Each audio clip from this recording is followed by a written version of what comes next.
Hey folks, it's Jesse here again to bring you another quick look into the Star Wars universe. In this video, I'll be telling you all about Claudia Gray's novel, Bloodline, so if you plan to read it, do not watch this video. It's a trap! This story takes place around 6 years before the beginning of the events leading up to The Force Awakens, and opens with Senator Leia Organa attending a ceremony where a large statue of her foster father, Bail Organa, is being revealed outside the capital of the New Republic in Hosnian Prime. It is also revealed to us here that no one knows that Bail is anything but her real father. After Leia returns to her office, she has a chat with her husband Han, who lives his own life as a successful starship racer. They don't see each other a whole lot, but they still keep in constant communication. This shows the kind of strained relationship that we see the fallout of in The Force Awakens. In this call, she discusses stepping down as senator with Han, who reacts surprised, but acceptingly enough at the prospect of them living together once again. This reaction is much more relaxed than that of her assistant, Cor Sella, who is shocked and outraged at the idea. The next day, after a lot of debate in the Senate, Leia volunteers to go and investigate the actions of Rev Dai, a cartel boss causing trouble in a lot of different areas. But the CENTRIST, the rival political party of Leia's own Populace, were reluctant to allow their rival to go alone on this mission. So they're sending the young Ransom Casterfo to accompany Leia on this mission. Leia chooses to meet Casterfo in his office to discuss their upcoming trip together and is immediately disgusted by it. His office is filled to the brim with Imperial memorabilia, like stormtrooper helmets and flags. Leia is put slightly at ease though when he assures her that they are simply artifacts and nothing more. After arriving at the planet where Rev is holed up, Leia notices a strange woman who she learns is from Daxam 4, who seems to be watching them as they go. Not long before this can be looked into though, Leia is captured and taken to Rev hideout. There she is treated well and is given a gift from Rev himself, a holo recording of Leia strangling Jabba on the sail barge many years earlier. He addresses her as Hutt Slayer and expresses his gratitude for releasing many of his kind from the service to the Hutts. But before Leia can begin questioning his criminal activities, Ransom bursts in with a blaster and rescues her with the help of a tracking device he planted on her earlier. Leia is reasonably angry for her meeting being cut short, but grateful to Ransom all the same. They find a respect for one another and begin to form a friendship.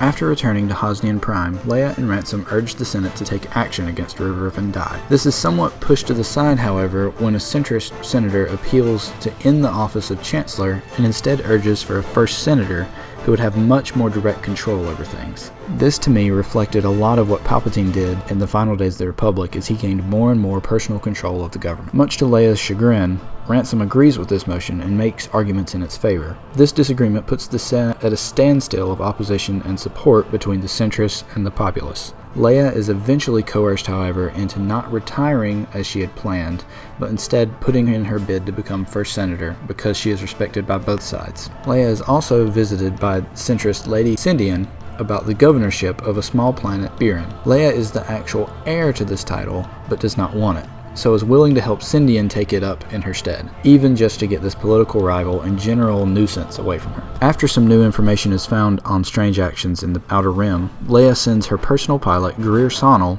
and a trusted X-Wing pilot, Joff Sea Striker, out to investigate. There they learn of an elite group known as the AMAXINE warriors that are based on Daxam 4, the same place that this mysterious woman they met earlier was from. After sharing this information with Leia, a further investigation begins, but no public record of this group can be found. There are some references to the group of warriors, however, found elsewhere, but only on centrist worlds.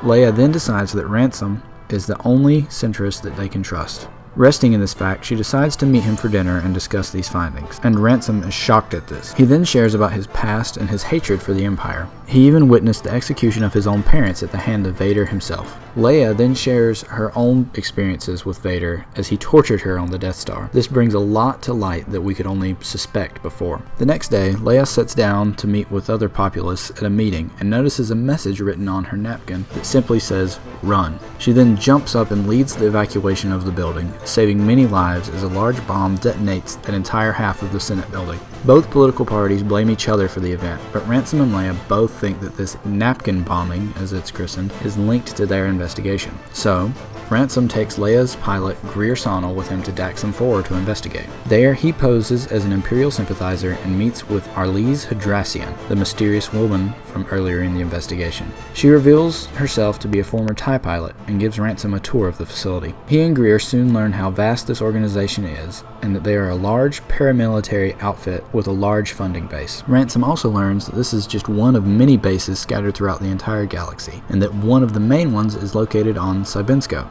Leia, meanwhile, travels to Ryloth to look for connections there and finds evidence pointing to SIBENSKO as well. After they come together, they both decide to look into this connecting point. Leia will also look into the napkin bombing, while Ransom investigates his centrist allies. While going through her coronation on Biren, Lady Cindian discovers a box that was meant for Leia. Inside this box, she finds a holo recording of Bail Organa telling Leia the truth about her father being Vader. Not yet knowing what to do with this information, Cindian decides to keep the recording and save it for later. While Ransom and Leia are hard at work to go personally investigate this base that they've learned of on SIBENSKO, Lady Cindian reaches out to Arlise Hadrassian about what should be done about Leia. Here it is revealed that both work for an Imperial remnant called the First Order and are planning to attack very soon on the Republic. Cindian then decides to try and stop Leia by revealing what she has learned about her heritage. In the Senate, Leia's candidacy for first senator is announced, but then quickly contested by Ransom, sharing the truth of her heritage with the entire crowd, as he was informed of it the day before by Lady Cindian. This announcement sparks outrage in the Senate and leads Leia to confirm this truth in front of everyone. Leia then loses her support from everyone except a few very close friends, and even her aide Corsella quits, saying that she has been betrayed. She does still have a few allies though, including Joff and Greer, and they express their intent to follow through with their mission to SIBENSKO. Before leaving though, she sends word to her son Ben as he trains with Luke, comforting him about what he is about to learn about their family's past. On SIBENSKO, after a good deal of spy work, Leia and her team discover that the AMAXINEs are using River Vendai to funnel money into centrist worlds to build up arms. They also discover a massive hangar filled with X-Wings, TIE Fighters, Y-Wings, and B-Wings ready to be launched. Then, in true Star Wars fashion, everything falls apart